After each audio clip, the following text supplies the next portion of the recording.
यहाँ पर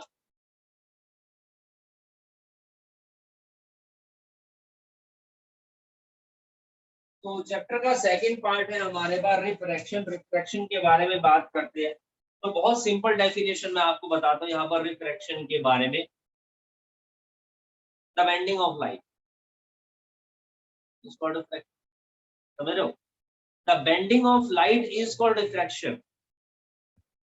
जबकि हम लोगों ने रिफ्लेक्शन में क्या पढ़ा है? रिफ्लेक्शन में हम लोगों ने पढ़ा था कि पार्टिकल थ्योरी के हिसाब से हमने लाइट के बारे में डिस्कस करी है चीजें। पार्टिकल थ्योरी कहते हैं कि light always travel in a straight line. Light हमेशा स्ट्रेट लाइन में ट्रेवल करती है, सीधी।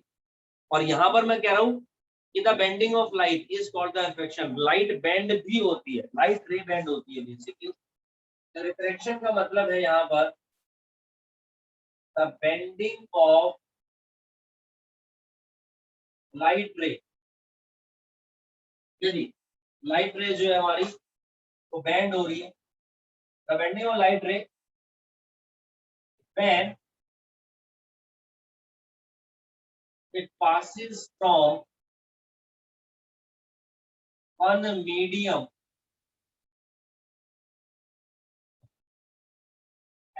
to another medium। जब लाइट रे एक मीडियम से दूसरे मीडियम में जाती है तो उसको हम लोग यहाँ पर क्या बोलते हैं बच्चों? बेंडिंग ऑफ लाइट रे। उसको हम लोग यहाँ पर क्या बोलते हैं? रिफ्रैक्शन बोलते हैं। क्या बोलते हैं उसको हम लोग यहाँ पर? रिफ्रैक्शन बोलते हैं।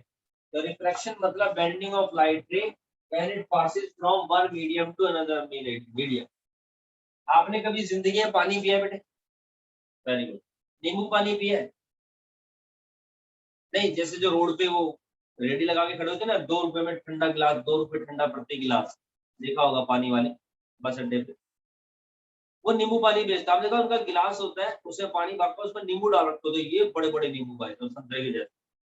हम उनसे बोलते भैया नींबू पानी बनाना, वो उसी गिलास में से एक नींबू निकालते थोड़ा सा छोटा हो जाता है वो, और गिलास में इतना बड़ा। भाई ये क्या बात है? तो क्या बोलता है कि भैया this is the refraction of light. है ये, पता नहीं आपको?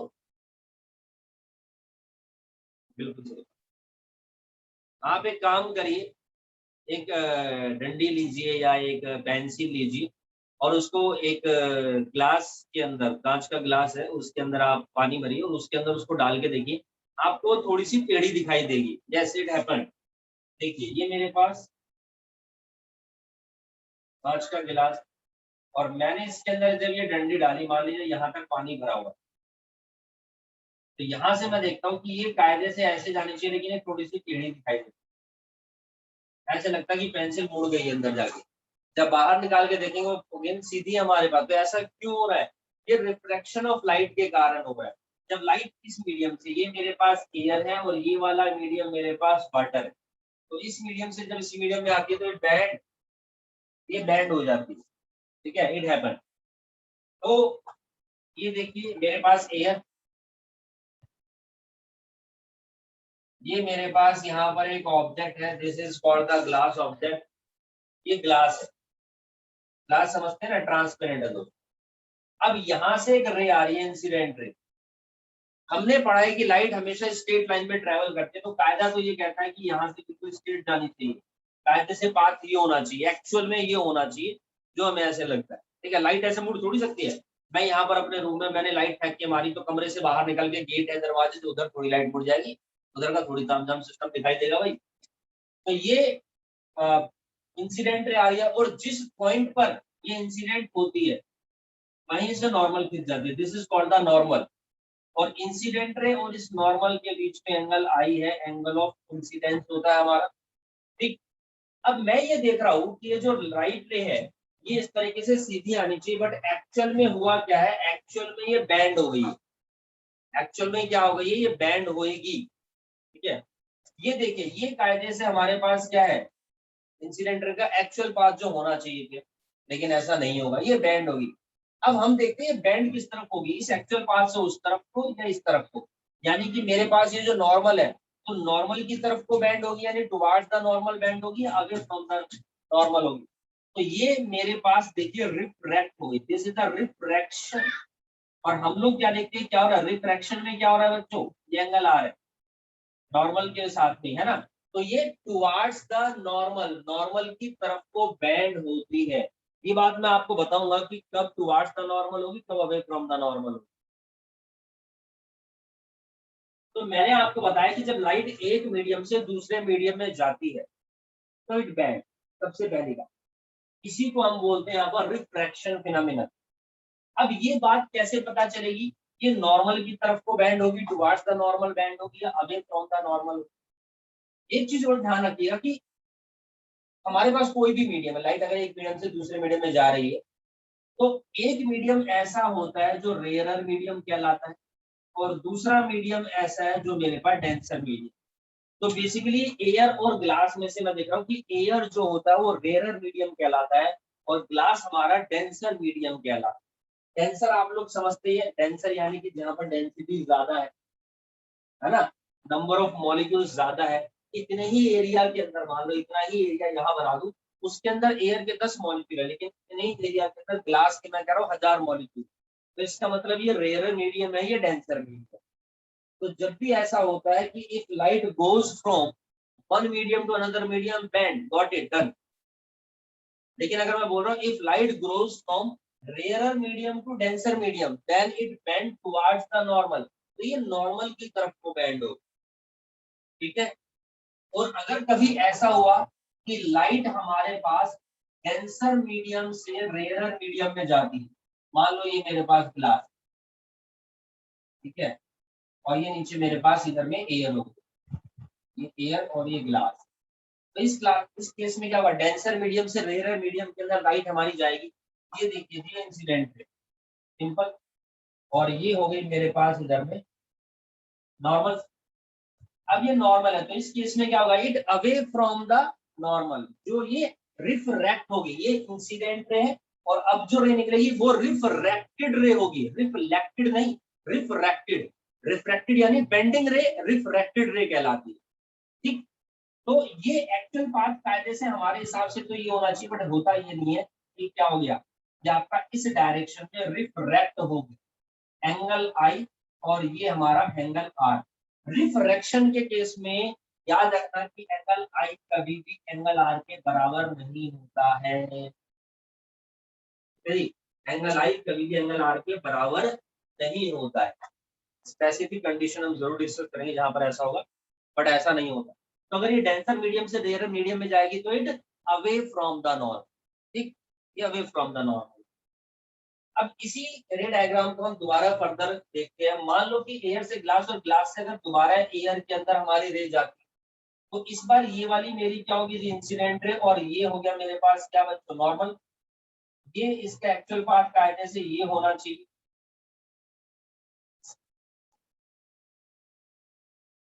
एक्चुअल पाथ ये होना चाहिए।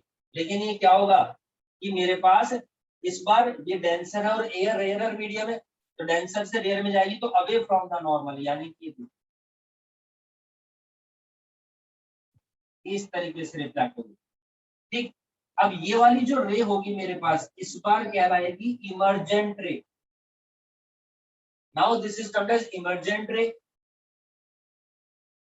ये है मेरे पास इंसिडेंट रे और ये वाली है मेरे पास रिफ्रैक्टेड रे।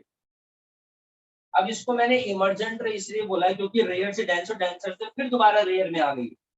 अब ध्यान से देखो, अगर मैं इसी लाइन को आगे पास करता हूँ तो ये वाली रे और कायदे से ये वाली रे, ध्यान से देखो लगभग लगभग पैरेलल है, ये पैरेलल रेज है। तो एक्चुअल में हुआ क्या, आप देखिए कि ये जो रे है ये यहाँ बन रही है, अगर ये स्ट्रेट लाइन में ट्रेवल करती तो ये यहाँ बननी चाहिए। तो इसका मतलब कि ये वाली रे यहाँ से इधर को खिसके, यही तो है, ये इधर को शिफ्ट ही तो ही है। तो शिफ्टिंग को ही हम लोग इसको बोलते हैं, this is called the lateral displacement, this is termed as the lateral displacement. That is clear. ये देखिए, अब ये बात सब समझ में आ रही है कि रिफ्रैक्शन हो रहा है, ये भी समझ में आ गया कि लाइट बैंड हो रही है, ये भी समझ में आ गया कि कोई ऑब्जेक्ट है पानी में डूबा हुआ वो ऊपर दिखाई दे रहा है ना। एक तो पानी के ग्लास में आप लोगों ने कोई ऑब्जेक्ट डाल दिया, नींबू डाल दिया, वो बड़े बड़े दिखाई दे रहे हैं, ये सब भी बात समझ में आ गई। ये भी हमें समझ में आ रहा है कि ये रिफ्रैक्शन फिनोमेनन है, लेकिन एक्चुअल में रिफ्रैक्शन में हो क्या रहा है ऐसा कि जिसकी वजह से वो चीजें ऑब्जेक्ट हमारे को पास में दिखाई दे रहे हैं या फिर लाइट रेज जो है वो बैंड हो रही है, ठीक है ना, इसका क्या reason, what is the cause of refraction. तो जैसा कि मैंने बताया कि जब लाइट एक मीडियम से दूसरे मीडियम में जाती है तो बैंड हो जाती है, इस वजह से ऐसा हो रहा है, ठीक है। लेकिन सर ये बैंड क्यों हुई ये बताओ। तो this is the reason due to the basically speed of light. ये सारा खेल है स्पीड ऑफ लाइट के कारण, क्योंकि लाइट की स्पीड जो होती है वो अलग अलग मीडियम में अलग अलग होती है। एयर के अंदर लाइट की स्पीड जो होती है वो फास्ट होती है, जबकि ग्लास के अंदर लाइट की स्पीड थोड़ी सी स्लो होती है, तो स्लोली स्लोली ट्रेवल करती है। वाटर के अंदर वो स्लोली स्लोली ट्रेवल करती है, ठीक है, लेकिन एयर के अंदर बहुत इजीली ट्रेवल करती है, क्योंकि एयर के अंदर लाइट की स्पीड ज्यादा होती है काफी। तो the speed of light is different in different medium और सब्सटेंस। जैसे अगर मैं बात करता हूँ speed of light in air, air के अंदर लाइट की स्पीड कितनी होती है, दैट इज 3 इंटू 10⁸ मीटर पर सेकेंड। आप लोगों ने पढ़ा होगा ये, ठीक है। जबकि speed of light in glass, glass के अंदर लाइट की स्पीड होती है 2 इंटू 10⁸ मीटर पर सेकेंड, यानी ग्लास के अंदर लाइट की स्पीड हमारे पास क्या है बच्चों, थोड़ी सी कम है, ठीक है। अच्छा इसमें एक चीज और बता दूं, कई बार ऐसा होता है, आप भी पढ़ेंगे, speed of light in air मैंने बोल दिया 3 इंटू 10⁸ मीटर पर सेकेंड। कई बार आता है speed of light in vacuum. Vacuum समझते हैं, यानी कि जहां पर एयर भी नहीं है। तो एक्चुअल में वैक्यूम में लाइट की स्पीड होती है 3 इंटू 10⁸ मीटर पर सेकेंड, और एयर के अंदर ये थोड़ी सी कम होती है। एयर के अंदर बेसिकली 2.8 10⁸ मीटर पर सेकेंड है, लेकिन कोई बहुत ज्यादा डिफरेंस नहीं इन दोनों की वैल्यू में, इसीलिए हम लगभग लगभग इसको भी 3 ले लेते हैं।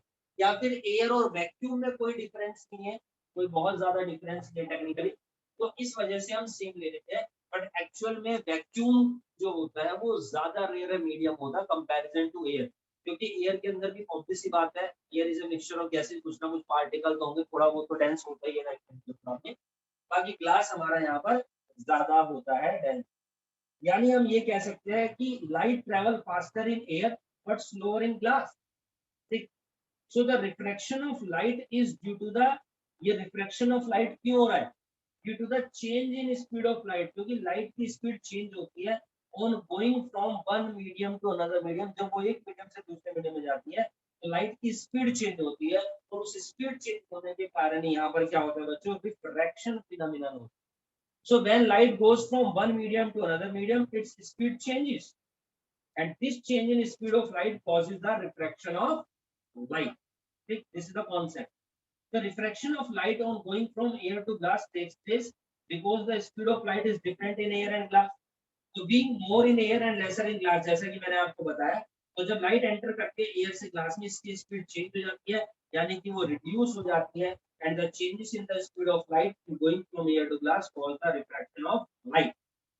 So greater the difference in the speed of light in the two medium, greater will be the amount of refraction. यानी कि दो मीडियम के अगर अंदर लाइट की स्पीड में डिफरेंस ज्यादा होगा तो रिफ्रैक्शन भी उतना ही ज्यादा होगा।